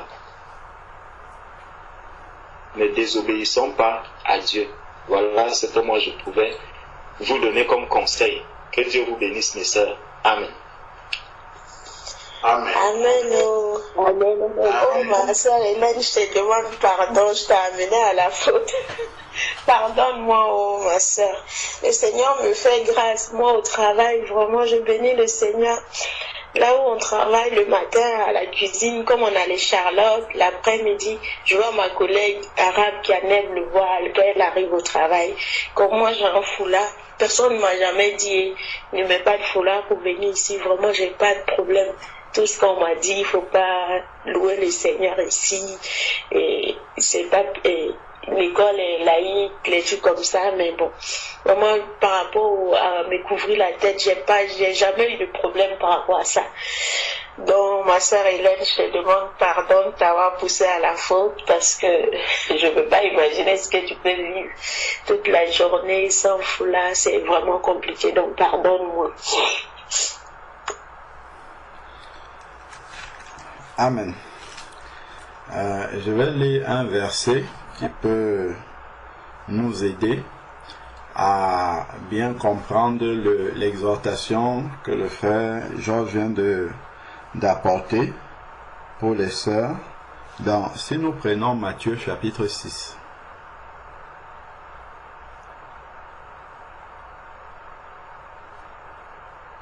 Matthieu chapitre 6.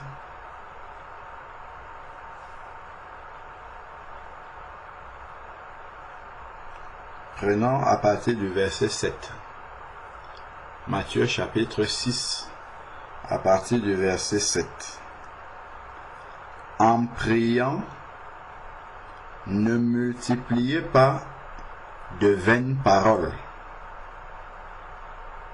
comme les païens qui s'imaginent qu'à force de paroles, ils seront exaucés. Donc, l'exaucement, ce n'est pas à la quantité de paroles, même si le Seigneur a dit prier sans cesse. Ce n'est pas à la quantité de paroles que nous aurons élevé vers lui que nous serons exaucés, mais à la foi que nous attachons au peu de paroles que nous disons au Seigneur. Donc, en partant le matin, tel que le frère était en train de dire, si j'ai prié pour mes collègues, si j'ai prié pour la santé de mes collègues, si j'ai prié pour toute situation dangereuse qui peut arriver au travail, ainsi de suite, tout ça là, c'est dans ces paroles-là que j'ai déjà prononcé, les peu de paroles. Regardons maintenant le verset qui suit. Il dit, ne leur ressemblez pas, car votre Père sait de quoi vous avez besoin. Avant que vous lui demandiez. Donc si tu regardes un collègue qui est en train de souffrir et que dans ton cœur tu es rempli d'amour déjà pour lui, Dieu sait ce que tu veux pour lui. Il sait que tu veux qu'il soit rétabli. Ce n'est pas parce que tu vas commencer à parler devant Dieu que Dieu va faire quelque chose. Si tu as prié déjà dans le matin, en partant, tu as prié pour tes collègues, quand tu regardes Dieu, Dieu voit la compassion qu'il y a dans ton cœur. Cette compassion-là est déjà, elle monte déjà vers le Seigneur.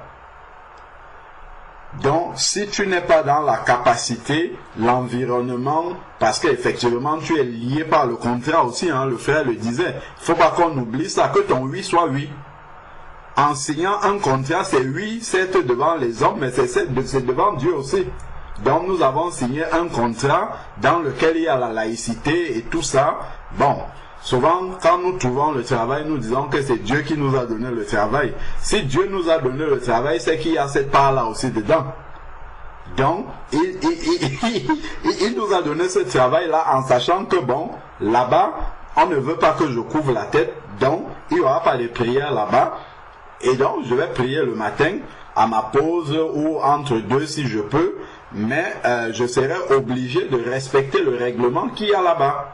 Parce que j'ai signé un contrat avec les hommes et c'est comme ça. Ce n'est pas là-bas que je vais aller dire il vaut mieux obéir à Dieu qu'aux hommes. Là, j'ai signé un contrat.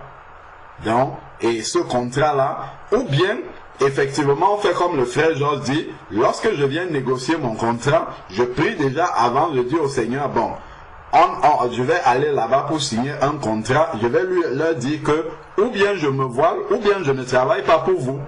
Au moins, je suis clair. J'arrive là-bas, le jour où je vais amener le voile, personne n'est surpris. Ils savent que moi, dans mon contrat, c'est comme ça. Donc, ici, le Seigneur, il sait bien que nous avons, voilà, que si nous attachons la foi à ces paroles que nous lui avons adressées, il sait dans notre cœur ce que nous désirons, juste dans une circonstance que nous allons traverser, là dans la journée, devant la circonstance, le Seigneur sait bien ce que nous désirons par rapport à cela. Donc, moi j'ai une question, ou en tout cas une interrogation.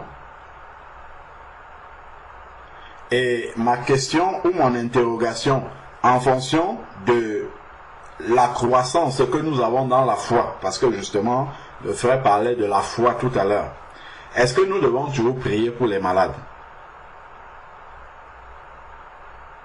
Si un collègue est malade, est-ce qu'on est obligé de prier pour qu'il soit guéri? C'est une question pourquoi. Regardons un peu Marc 16, verset 17.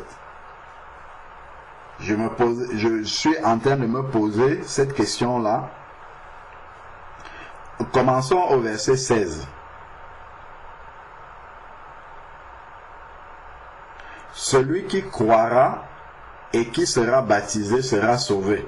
Il parle de la foi, mais celui qui ne croira pas sera condamné. Donc, il parle de la foi. Et ensuite, maintenant, il dit, voici les signes qui accompagneront ceux qui auront cru, donc ceux qui auront la foi. C'est une question de foi, pas de parole qu'on prononce. Ensuite, maintenant, il dit, en mon nom. Donc, en tant que disciple, quand tu es au travail, qu'on t'ait signé le contrat en tant que Patricia avec ton nom de famille, tu restes un disciple du Seigneur et le Seigneur te reconnaît comme son disciple là-bas. Même si tes collègues ne savent pas que, en plus d'être employé là-bas, tu es une ambassadrice du Seigneur, tu l'es quand même. Donc, ta présence là-bas, c'est la présence du royaume de Dieu. Donc, il dit, donc, en mon nom, tu es aussi là-bas au nom du Seigneur. Tu couvrais que c'est lui qui t'a donné ce travail-là. Bon, ils chasseront les démons, ok. Ils parleront de nouvelles langues, ça il faut parler. Ils saisiront les serpents, ok. S'ils boivent quelques breuvages mortels, il ne leur sera fait point de mal. Ensuite, maintenant, ils imposeront les mains aux malades et les malades seront guéris. Ce n'est même pas dit qu'ils prieront pour les malades. Hein. Si tu as la foi, quand tu poses ta main sur quelqu'un comme ça, tu lui transmets la vie qui est en toi. Tout simplement, sans rien dire. Parce que la vie de Christ habite en toi. C'est vrai que en fait, ça nous amène à élever vraiment notre niveau de foi. Attends. Il y a plein d'exemples dans la parole du Seigneur, dans les évangiles, où Jésus a guéri des personnes sans parler.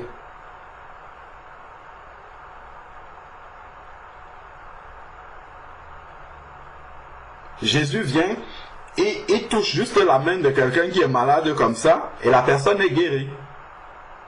Il vient, il voit un aveugle, il pose ses mains comme ça, et la personne est guérie. Parce que la vie est en lui, ça coule. Et c'est juste une question de foi.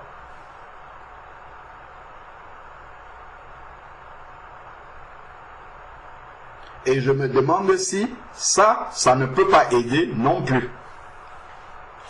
Si on a atteint ce niveau de foi. Je vois par exemple, il y a un passage dans la parole, je crois que c'est dans le livre des rois, où Ézéchiel, lorsque Ézéchiel est mort, on a enterré Ézéchiel, on est allé enterrer quelqu'un à côté d'Ézéchiel. Et je parle Ézéchiel mort déjà, hein, enterré.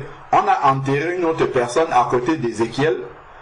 Lorsque le cadavre de cette personne-là a touché les os d'Ézéchiel qui était mort déjà, la personne est ressuscitée. Est-ce que nous connaissons cette histoire-là dans la parole? La personne est ressuscitée juste en touchant les os d'Ézéchiel. Lorsque Pierre marchait, son ombre seulement guérissait les malades. Il ne parlait même pas, son ombre guérissait les malades. Paul, le mouchoir de Paul guérissait les malades. Prions, moi le premier, hein, vraiment moi le premier, prions pour arriver à ce stade-là. Que lorsque nous arrivons simplement le matin, comme nous avons l'habitude de faire les bisous à nos collègues là, en faisant juste les bisous, nous leur transmettons la vie déjà. S'ils sont malades, ils sont guéris comme ça au fur et à mesure que nous les saluons. Si c'est la poignée de main, par notre poignée de main, ils reçoivent la guérison directement. Juste ça. Moi je crois que les enfants, si nous réussissons à devenir des enfants de Dieu qui avons conscience de qui nous sommes, c'est-à-dire que le créateur de l'univers habite à l'intérieur de nous, ces choses-là vont devenir possibles. C'est une question de foi. C'est parce que notre foi est petite. On pense que manifester cette grâce de Dieu est liée aux paroles que nous prononçons, en oubliant que celui qui fait ces choses-là, il habite déjà à l'intérieur de nous. Ce n'est pas que nous l'appelons du ciel. Les Israélites dans l'Ancien Testament appelaient Dieu du ciel. Mais lui, il habite à l'intérieur de nous. Avec cette autorité-là. Donc quand je tends la main pour saluer un collègue, c'est Jésus qui est en train de le saluer. Je ne sais pas si on voit. Si j'ai cette foi, le problème c'est que moi quand je salue mes collègues en arrivant, je pense que c'est Alain Patrick qui est en train de les saluer. C'est pour ça que ça n'a aucun effet. Mes salutations à un collègue, c'est la même chose que le collègue lambda qui vient aussi saluer. Parce que je salue en tant que collègue, je ne salue pas en tant que représentant et ambassadeur du royaume des cieux là où je suis. Si j'avais cette conscience-là en le saluant, que quand je serre sa main comme ça, c'est Jésus-Christ. C'est Jésus-Christ qui est en train de serrer la main à cette personne-là, mais les miracles commenceraient à s'accomplir. C'est-à-dire que quand tu finis de saluer un collègue comme ça, c'est même lui qui va te dire « Hey, j'étais malade, on dirait que ma fièvre est partie. Je sais pas moi, j'avais le rhume, je ne me mouche plus. » Je crois qu'il y a vraiment encore... Que Dieu soit même béni. Que Dieu soit béni. Parce que je crois que toutes les circonstances là où on n'arrive pas à prier, c'est parce que Dieu veut qu'on élève notre niveau de foi. C'est pour nous amener à élever notre niveau de foi. Parce que ces circonstances-là, effectivement, vont nous amener à travailler encore davantage la foi. Pour arriver à ce niveau-là. Pas pour les sœurs seulement, mais même pour nous les frères, en commençant par nous, d'abord. Donc, voilà encore une autre perspective qui m'est venue à l'esprit en lisant ce verset, c'est que la vie est en nous. Et cette vie-là, elle coule au travers de nous. Le Seigneur demande d'imposer. S'il demande de poser la main sur les malades, c'est parce que en posant la main, on leur communique quelque chose. Il aurait pu dire de parler seulement, de prier en prononçant des... Mais là, il parle, si tu crois, ça commence par là, les miracles qui accompagneront ceux qui auront cru. Donc ça demande la foi. Et donc, avec cette foi-là, en touchant quelqu'un, c'est la vie du Seigneur qu'on lui transmet, comme Jésus lui-même il pouvait faire. Hein. Il y a plusieurs cas, les cas ne me viennent pas où Jésus n'a même pas parlé. C'est certaines fois, il touche vraiment quelqu'un comme ça, et puis la personne est guérie directement. Et dans d'autres cas, il parle. Amen. Amen. Le texte que tu cherchais, c'est dans Romains 13. 2 Rois 13, à partir du verset 20. Voilà, frère, s'il te plaît, lis. Comme ça va booster notre foi. À nous tous. S'il te plaît. Moi-même, je suis le premier.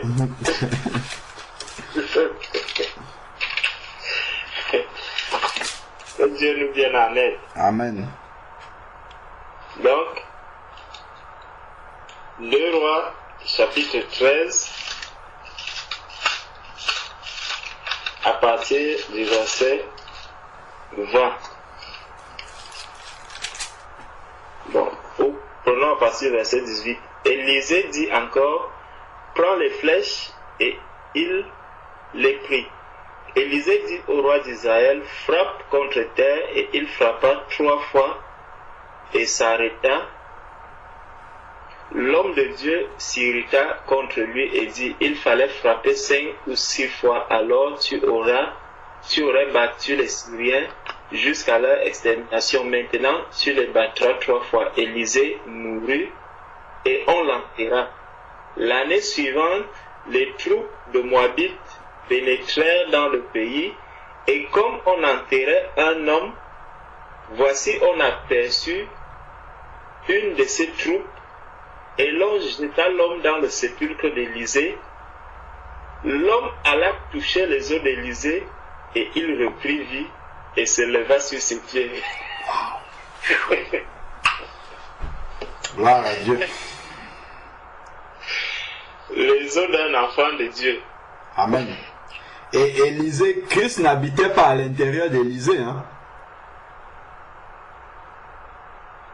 C'est pour ça que le Seigneur dit que le plus petit dans le royaume des cieux est plus grand que Jean-Baptiste. Christ n'habitait pas en Élisée. L'Esprit de Dieu venait seulement de temps en temps sur les prophètes et ils agissaient.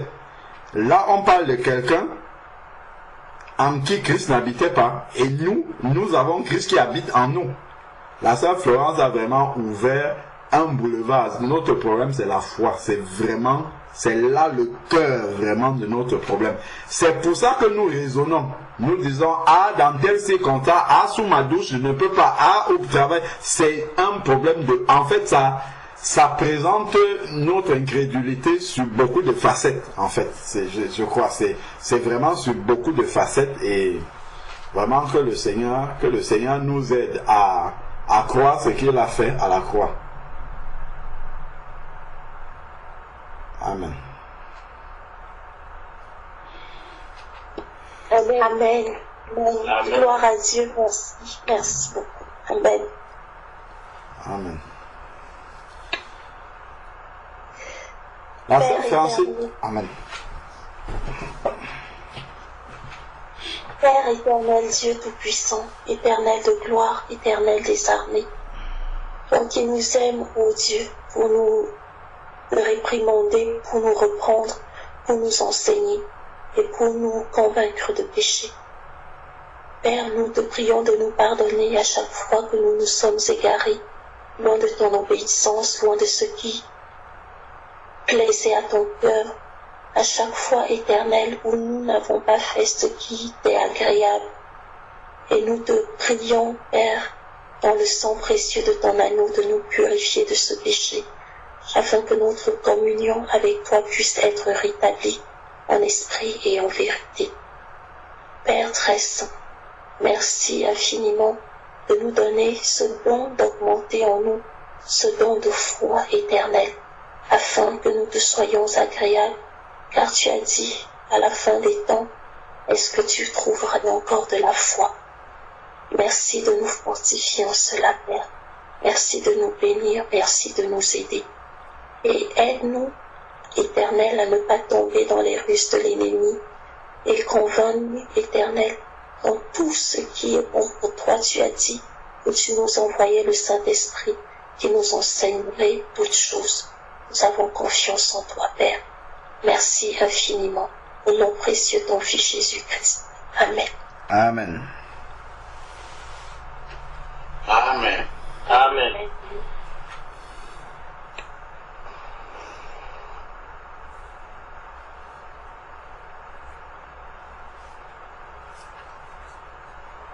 Je ne sais pas si elle a posé finalement.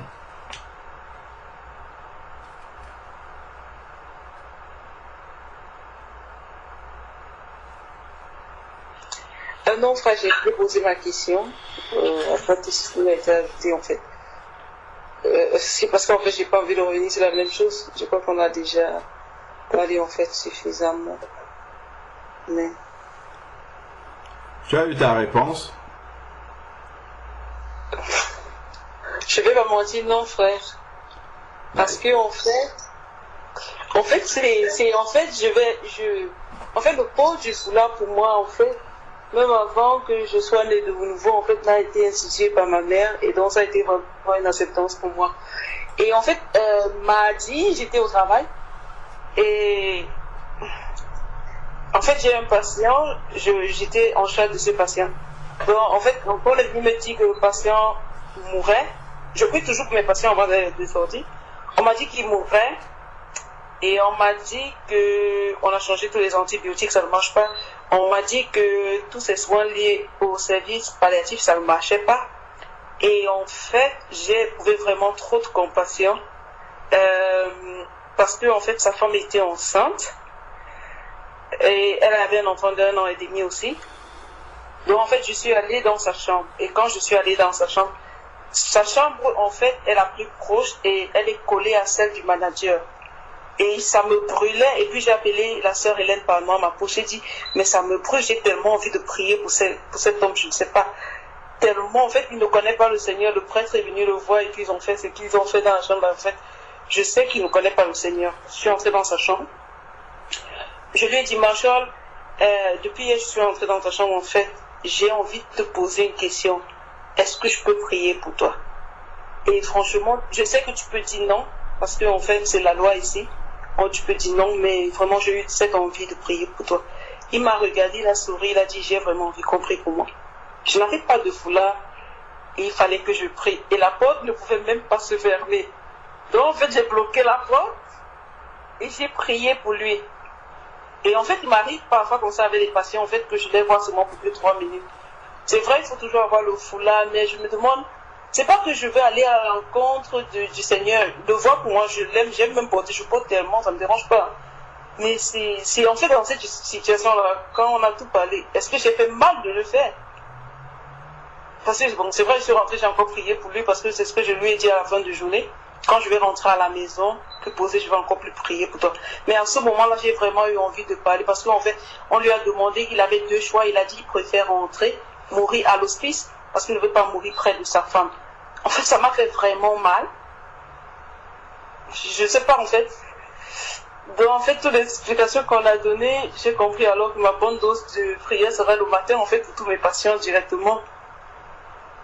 Et ça me paraît un peu difficile, parce que je suis toujours remplie de compassion pour ceux qui sont toujours très proches de moi. En fait, je me trouve toujours quand je vais dans ces situations, et souvent dans les situations d'intimité que je suis avec eux, c'est du genre, je leur demande là, et s'ils disent oui, je prie pour eux. Je ne sais pas, en fait, je crois que je sais plus, en fait, je vais penser à tout ce que vous nous avez exhorté, et je vais aussi demander au Seigneur. C'était un peu compliqué pour moi, franchement. Je ne savais pas quoi faire. Je crois que partout où Dieu nous envoie travailler, il sait ce que nous rencontrons là-bas, et il sait aussi ce qu'il dit dans sa parole, et je crois que Dieu n'est surpris par rien. En fait, ce n'est que nous-mêmes qui pouvons être surpris. Dieu, lui, n'est pas surpris. Il n'est pas surpris que sa parole ne puisse pas s'appliquer dans un milieu. Comme je disais tout à l'heure, vraiment, si on se retrouve dans une désobéissance, c'est que le problème est de notre côté. c'est que c'est peut-être quelque chose que Dieu veut mettre en lumière, comme Nadia expliquait tout à l'heure par rapport à Déborah, que c'est peut-être que Dieu veut t'éclairer quelque part, qu'il faut toujours avoir quelque chose à côté pour mettre sur la tête. Moi, je serais toi, je n'irais, parce que si tu vas demander au Seigneur, est-ce que j'ai bien fait, c'est-à-dire que tu demandes, Seigneur, est-ce que ta parole là, dans cette circonstance-ci, doit s'appliquer ou pas? Pourtant, Dieu, sa parole est sa parole. Elle n'est pas autre chose. Elle est sa parole. Donc, c'est vraiment, moi je serais parti devant le Seigneur en demandant, Seigneur, j'ai souvent compassion de prier pour les malades. Comment est-ce que je peux t'obéir dans cette circonstance-là? Le Seigneur, il va te répondre, mais il ne peut pas te répondre en contournant sa parole, en te disant, toi particulièrement, comme tu avais des personnes qui veulent déjà mourir, désobéir à ma parole, parce qu'ils ont eu toute la vie, hein, ma soeur. Ils ont eu toute la vie pour accepter Jésus-Christ. Je ne suis pas sûr que tu sois la première personne à leur parler de Jésus. Ils ont eu toute la vie pour ça. Bon, au dernier moment, ils ont la grâce, il y a une infirmière qui croit en Dieu, qui est là, qui a compassion d'eux, mais la prière, même le matin, pour eux, ce n'est pas le cas le plus difficile. Donc, en priant le matin, en remettant chacun des patients, s'il y en a qui seront près de la mort, s'il y en a ainsi de suite, vraiment que le Seigneur puisse exaucer ces cas-là. Parce que le frère a lu un verset qui est très important tout à l'heure. Peut-être on n'a pas vraiment prêté attention à ce verset. Il dit, ce verset-là dit, l'esprit des prophètes est soumis aux prophètes. L'envie de prier vient d'où? Qu'est-ce qui suscite l'envie de prier? Hein, sœur Francine, qu'est-ce qui nous pousse à prier? Qu'est-ce qui suscite l'envie de prier? En fait, moi, je pense au Seigneur, hein. Définitivement. Ah, ok. C'est le Seigneur. Est-ce que Jésus lui-même il descend à côté de toi pour te dire, sœur Francine, prie? Non. Et comment est-ce qu'il le fait? En fait, c'est les œuvres qu'il a mis, en fait, par son Esprit Saint et les œuvres qu'il a préparées au préalable pour nous. Merci beaucoup. C'est son esprit qui te pousse à prier. Or, l'Esprit Saint qui te pousse à prier à ce moment-là, c'est lui qui a inspiré la parole de Dieu. Est-ce que tu penses qu'il peut contredire ce que lui-même il a inspiré là? Non, frère. Voilà. Donc, il ne peut pas se contredire. Donc, forcément, si on n'arrive pas à s'aligner avec la parole de Dieu, c'est que c'est nous qui avons un problème. Et il faut trouver où est le problème, comment est-ce qu'on peut le résoudre. Donc, en fait, c'est qu'on prend le problème d'une manière... Ah non, si j'ai été coincé dans cette situation-là, c'est que forcément, au niveau de la parole de Dieu, on peut quand même faire une entorse. Alors que non. Si la parole de Dieu fait une entorse, ça veut dire que le Saint-Esprit qui a inspiré cette parole, lui aussi, il inspire la désobéissance. Tu vois, et ça fait désordre en fait. Ça fait que Dieu n'est plus un Dieu d'ordre, et le frère avait lu ça aussi tout à l'heure. Donc si nous partons déjà du fait que l'esprit des prophètes est soumis aux prophètes, le Saint-Esprit a inspiré quelque chose. S'il inspire la prière, ça veut dire qu'elle peut être mise en pratique, dans l'obéissance à la parole de Dieu. Ça veut dire, et que Dieu est un Dieu d'ordre. Donc, nécessairement, ça veut dire que je peux pouvoir vraiment être pleinement dans la volonté du Seigneur, sans avoir à désobéir. Mais le Seigneur peut, enfin, le Seigneur même pas peut, le Seigneur va te montrer comment est-ce qu'il faut faire. Mais si dans ton cœur tu as déjà admis que, bon, de toute manière, là il n'y a pas le choix, ils sont en train de mourir, il faut absolument que je prie pour eux, et puis de toute manière, Dieu va accepter ça, qu'il le veuille ou pas, il doit seulement accepter parce que je n'ai pas le choix. Dieu, en même temps, le Saint-Esprit ne nous force pas, hein. Tu vois, il va nous laisser libres de le faire.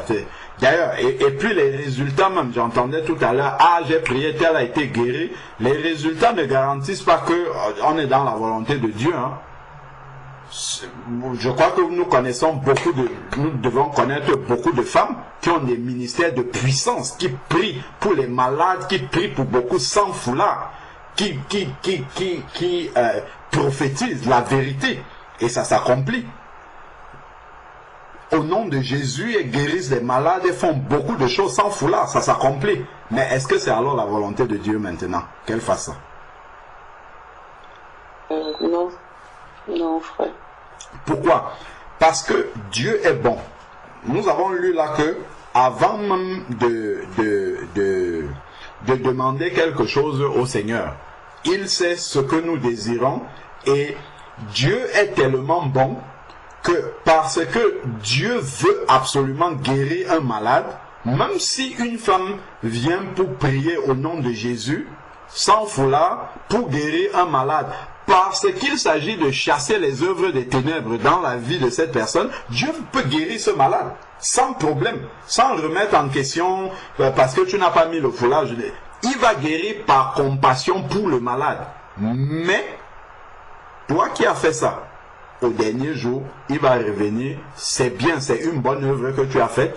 C'est un peu comme, il y a un frère qui m'avait donné cet exemple-là une fois. Il dit, si tu remportes, il avait pris un combat de judo et que ton kimono n'était pas réglementaire, ben, la victoire, elle sera annulée. Le Seigneur dit bien que l'athlète qui est couronné, c'est celui qui combat selon les règles. Donc à la fin, elle aura, c'est comme la femme qui prêche. Je crois qu'il y a beaucoup de femmes qui prêchent, qui amènent énormément d'âmes au Seigneur. Il y a beaucoup de femmes pasteurs qui amènent des âmes beaucoup au Seigneur. Ce n'est pas parce que c'est une femme que les âmes là ne sont pas les âmes du Seigneur ou bien ne sont pas converties. Ces âmes-là sont vraiment converties, elles sont nées de nouveau, ainsi de suite. Pourquoi Dieu fait ça? Parce que Dieu veut sauver les gens. Ce n'est pas parce que c'est une femme qui prêche que Dieu ne va pas sauver les gens. Dieu veut sauver les gens. Donc, le canal qui est en train de diffuser là, Dieu utilise ça, il sauve les gens parce que c'est son œuvre, il veut le faire. Mais à la fin, lorsque la personne viendra devant lui, il dira à cette personne-là, tout ce que tu as fait là, tu n'étais pas conforme à ma volonté. Est-ce que tu n'as pas lu tel verset qui dit ça? C'est là où il y aura un problème. Donc, ces résultats-là que nous avons ne doivent pas nous influencer par rapport à la volonté. On ne doit pas se dire que, s'il y a les résultats, ça veut dire que j'étais dans la volonté de Dieu. Ça encore, c'est une ruse de l'ennemi.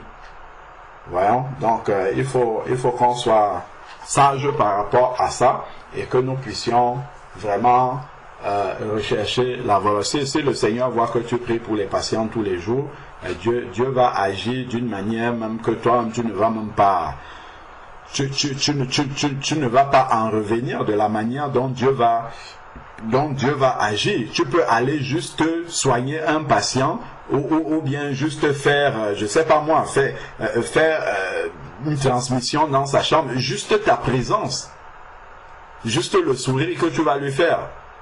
Juste quand tu vas lui dire, monsieur, comment vous allez? Juste ça va lui communiquer la vie. Il y a beaucoup de choses qu'on peut faire vraiment par la foi. Hein. Beaucoup, énormément. C'est simplement parce que on a un mécanisme qui est religieux en nous. Bon, c'est en multipliant les paroles, c'est forcément par la parole que ça va arriver. Il faut absolument que je prie à cet instant-là, t'es tout de suite là. C'est là que Dieu... Tout ce que nous rencontrons dans la journée là, Dieu le savait déjà avant. Il savait déjà de la première seconde à laquelle nous nous sommes levés jusqu'à la dernière seconde où nous serons éveillés dans la journée. Dieu sait tout ce qui va arriver. Et notre prière d'avance, même si, puisque on a dit tout à l'heure que c'est l'Esprit de Dieu qui inspire la prière, l'Esprit de Dieu, lui, connaît l'avenir. C'est écrit dans Jean 14. Il vous conduira dans toute la vérité et vous annoncera les choses à venir. Donc, le Saint-Esprit connaît les choses à venir. Dans notre journée, le Saint-Esprit la connaît. Donc, en priant, le matin, il inspire notre prière et il sait ce qui va se passer dans la journée.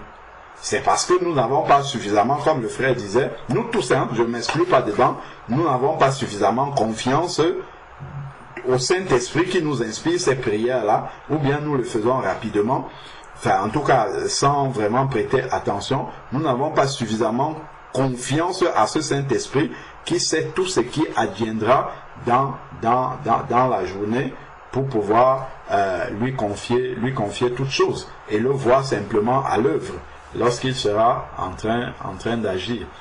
Donc je crois que ces cas-là ne sont pas exceptionnels. Soit la chair peut aussi nous pousser, hein. La chair peut aussi nous inspirer à prier. La chair peut vouloir prier parce que le frère l'a donné l'exemple tout à l'heure. Donc quand on voit, bon, il y a une compassion qui est là, et voilà, parce qu'on voit la chair souffrir et tout, on se dit que il faut faire quelque chose. Alors que tout se passe en esprit. C'est vraiment en esprit que les choses se passent. Or, si la prière a déjà été faite, elle peut entrer maintenant dans l'exaucement au moment où nous passons à côté de ce malade-là sans avoir besoin de forcément prononcer des paroles. Amen. Amen. Amen. Gloire au Seigneur. Amen. Amen. Amen.